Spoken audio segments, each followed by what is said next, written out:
వారి నామంలో అందరికీ వందనాలు తెలియజేసుకుంటున్నాను. మనము ఒంటరిగా ఉన్నప్పుడు మన ఆలోచనలు, మన తలంపులు, మన నడవడిక, మన వినికిడి, మనం మాట్లాడే మాటలు ఏ విధంగా ఉన్నాయో ఒక్కసారి మనం ఆలోచించుకోవాలన్నమాట. పబ్లిక్ లో ఉన్నప్పుడు, 10 మందితో కలిసి ఉన్నప్పుడు, స్నేహితులతో ఉన్నప్పుడు, బంధువులతో ఉన్నప్పుడు మన మాట తీరు కావచ్చు, మన కంటి చూపులు కావచ్చు, మన నడవడిక కావచ్చు, ప్రతిదీ కూడా ఏ విధంగా ఉంటుందంటే సక్రమంగా, మంచిగా, పరిశుద్ధంగా ఉండాలనేసి మనం కోరుకుంటూ ఉంటాము. ఆ విధంగానే మనం జీవిస్తూ ఉంటాము. ఒకవేళ ఆ వ్యక్తి తలంపులు చెడ్డవి కావచ్చు, ఒకవేళ ఆ వ్యక్తి ఆలోచనలు చెడ్డవి కావచ్చు, ఆ వ్యక్తి ఒంటరిగా ఉన్నప్పుడు చూసే చూపులు కావచ్చు, మాట్లాడే మాటలు కావచ్చు, చెడ్డవి కావచ్చు. కానీ ఆ వ్యక్తి మాత్రం 10 మందిలో ఉన్నప్పుడు మంచిగానే మాట్లాడాలి, మంచిగానే ఉండాలనేసి ట్రై చేస్తూ ఉంటాడన్నమాట. కాబట్టి నీవు ఒంటరిగా ఉన్నప్పుడు ఏ విధంగా ఉంటున్నావు, మనుషులతో కలిసి ఉన్నప్పుడు ఏ విధంగా ఉంటున్నావో ఒకసారి నీకు నువ్వు ఆలోచించుకోవాలి. మన దేవుడు ప్రతి విషయంలో కూడా ఒకే విధంగా మనల్ని బ్రతకమంటున్నాడు అనమాట. నువ్వు బయట ఉండు, పబ్లిక్ లో ఉండు, విశ్వాసంతో ఉండు, సంఘంలో ఉండు, ఆఫీసులో ఉండు, బంధువులతో మీటింగ్ లో ఉండు, ఫంక్షన్ లో ఉండు, నువ్వు ఎక్కడ ఉన్నా కూడా నీ ఆలోచనలు కావచ్చు, నీ తలంపులు కావచ్చు, పరిశుద్ధంగా, పవిత్రంగా, యథార్థంగా, నీతియుక్తంగా మన దేవుడు ఉండాలనుకుంటున్నాడు. ప్రియ సహోదరి సహోదరులారా, ఆ విధంగా మనం జీవిస్తున్నామా? లేకపోతే మనము భక్తి పరులాగా, మంచి వ్యక్తుల్లాగా, యథార్థవంతులాగా నటిస్తున్నామా? ఆ విధంగా మనము చూసుకోవాలన్నమాట. నట జీవితము దేవుని దగ్గర పనికిరాదు. నటించే జీవితము దేవుడు అసలు స్వీకరించడు మిమ్మల్ని. వేరే కావచ్చు, నేనే కావచ్చు, ఇంకెవరైనా కావచ్చు. మనం నటిస్తున్నాము, నటిస్తూ బ్రతుకుచున్నాము, మనలో నట జీవితం ఎక్కువైపోతుంది. నిజమైన జీవితాన్ని, నిజమైన హృదయాన్ని, నిజమైన ప్రేమను దేవుణ్ణి ప్రేమించలేకపోతున్నాము. మన జీవితాన్ని నిజంగా దేవునికి అర్పించుకోలేకపోతున్నాము. అటువంటి పరిస్థితులు మనం ఉన్నామేమో ఒక్కసారి మనం ఆలోచించుకొని ఆ విధంగా జీవిస్తుంటే మనము మన జీవితాన్ని మార్చుకొని దేవుని దగ్గర పెట్టి దేవునితో నడవడానికి మనం ఇష్టపడుతున్నాం. ఎందుకంటే నటిస్తూ బ్రతుకుతున్నాం అనుకో, మన జీవితం కూడా ఒక నటన అయిపోతుంది.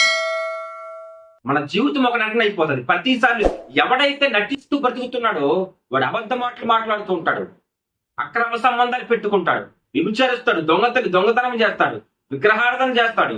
ఎదుటి వ్యక్తిని ఏ విధంగా పాడు చేసేయాలో, ఎదుటి వ్యక్తిని ఏ విధంగా అపహాస్య పాడు చేయాలో, వాళ్ళు ఏ విధంగా తగ్గించాలి, వాళ్ళు ఏ విధంగా హింసించాలో, ఈ విధమైన ఆలోచన వాడు వస్తూనే ఉంటాయి. ఎందుకంటే నట జీవితంలో వాడు నిజమైన జీవితాన్ని గడపలేడు. ప్రేమ ఉండదు, ఓపిక ఉండదు. ఎందుకంటే వాడు అనుకున్నది ఆ వ్యక్తి కావచ్చు, ఆమె కావచ్చు, వాళ్ళు అనుకున్నది జరిగిపోవాలనుకుంటారన్నమాట. కాబట్టి మనము మన జీవితంలో, మన ఆత్మీయ జీవితంలో ఏ విధంగా బ్రతుకుచున్నాము, మనం ఒంటరిగా ఉన్నప్పుడు మన చూపులు ఏ విధంగా ఉన్నాయి, మన ఆలోచనలు ఏ విధంగా ఉన్నాయి, మనం దేని గురించి ఆలోచిస్తున్నాము? చెడు తలంపులు వస్తున్నాయా? చెడుగా ఆలోచిస్తున్నామా? చూడకూడదు వాటిని చూడాలని కోరిక వస్తుందా? వీటన్నిటిని మనం జయించాలంటే ఒంటరిగా ఉన్నప్పుడు కూడా దేవునితో బ్రతకడం నేర్చుకోవాలి.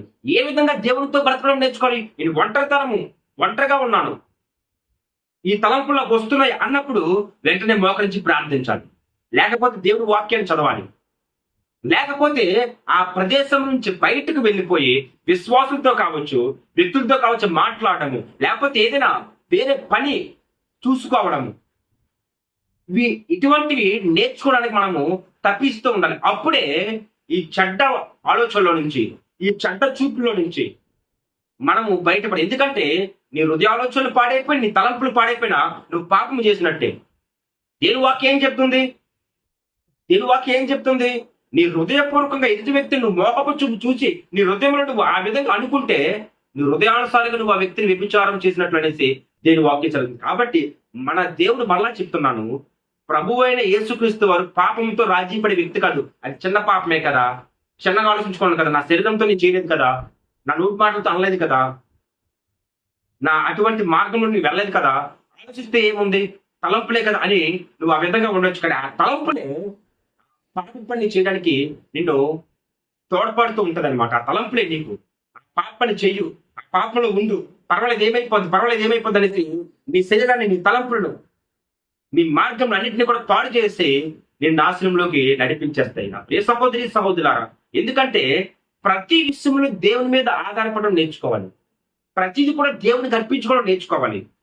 ఎందుకంటే ఒకవేళ నువ్వు దేవునితో నీ సంబంధం కోల్పోతే సాతాను నీళ్ళు ఎంటర్ అయిపోతాడు. దేవునితోని మన సంబంధం కోల్పోతే సాతానుడు మనలోకి ఎంటర్ అయిపోతాడు. మన ఆలోచనలు మార్చేస్తాడు, ధైర్యాన్ని తీసేస్తాడు, ప్రేమను తీసేస్తాడు, ఎదుటి వ్యక్తితో ఏ విధంగా మాట్లాడాలి ఆ మాట తీరుని తీసేస్తాడు, మనల్ని అవమానపరిచే విధంగా తయారు చేస్తూ ఉంటాడు. కాబట్టి ఎదగాలి. ఎందుకంటే దేవుని వాక్యం ఏం చెప్తుందంటే, యాలయనగా ద్వితీయోపదేశ కాండము 4వ అధ్యాయము 7వ వచనం ఒకసారి మనం చదువుకుంటే, యాలయనగా మనము ఆయనకు మొర్ర పెట్టినప్పుడల్లా మన దేవుడైన యెహోవా మనకు సమీపంగా ఉన్నట్టు మరి ఏ గొప్ప జనమునకు ఏ దేవుడు సమీపంగా ఉండడు. ఉన్నాడా అని అక్కడ ప్రశ్నిస్తున్నాడు అన్నమాట దేవుడు. కాబట్టి మనం పిలిచిన వెంటనే పలికే వ్యక్తి దేవుడు. నీకేదైనా సహాయం కావచ్చు, నువ్వు ఎటువంటి శ్రమంలో ఉన్నావు. చాలా మంది పాపంలో నుంచి బయట పడలేరు. వాళ్ళకి పాపంలో నుంచి బయటకు రావాలని కోరుకుంటుంది. నేను ఈ పాపం చేయకూడదు, ఈ పాపం వల్ల నాకు ఆలోచన లేదు, ఈ పాపం వల్ల నాకు మంచి ఆనందం లేదు, ఈ పాపం వల్ల మంచి ఆలోచన రావడం లేదు, ఈ పాపం వల్ల సంతోషం లేదు, ఈ పాపం వల్ల ఎదుటి వ్యక్తులతో మాట్లాడలేకపోతాను, ఈ పాపం వల్ల ప్రేమను కలిగి ఉండలేకపోతాను, ఈ పాపం వల్ల ఎవరిని చూసినా కామ ఆలోచనలు వస్తూనే ఉంటున్నాయి అనేసి వాళ్ళు ఈ విధంగా కృంగిపోతూ ఉంటారు అనమాట. పాపంలో నుంచి బయటకు రావాలనిపిస్తుంది కానీ బయటకు రాలేరు. కాబట్టి నా ప్రియ సహోదరు, వాళ్ళు ఎన్నో ఆలోచనలు పొందుతూ ఉంటారు, సజెషన్ తీసుకుంటారు, మోటివేషన్ స్పీకర్ నుంచి సజెషన్ తీసుకుంటారు, ఏ విధంగా బ్రతకాలనేసి. మళ్ళా కొన్ని రోజులు బాగా ఉంటారు, మళ్ళీ అటువంటి పాపంలో పడిపోతూ ఉంటారు. కానీ ఒక వ్యక్తి నిన్ను మార్చగలడు, ఆయనే ప్రభువైన యేసుక్రీస్తు వారు. హృదయపూర్వకంగా నీ హృదయాన్ని దేవుని దగ్గర పెట్టి మనస్ఫూర్తిగా దేవుని సన్నిధిలో కన్నీటి ప్రార్థన చేస్తూ దేవుని దగ్గర ఎప్పుడైతే నువ్వు సాష్టంగా సాగిలపడి ఉంటావో దేవుని నత్తుకుంటాడు.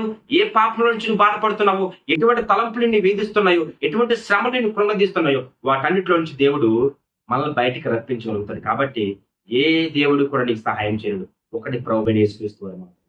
కాబట్టి దేవుని మీద ఆధారపడి జీవిద్దాము, నిజమైన దేవుని ఎరుగుదాము, నిజమైన దేవుడు ఎవరో మనం ఆలోచించి ఆ దేవుని నమ్ముకుందాము, ఆ దేవునితో మన జీవితాంతము కలిసి ఉందాము. ఆ దేవుని రాకడ దినాల్లో మనందరము కూడా ఆయన చేర్చబడు. చిన్న వాక్యము దేవుడు దీవించుగాక. ఆమేన్. God bless you. Praise the lord.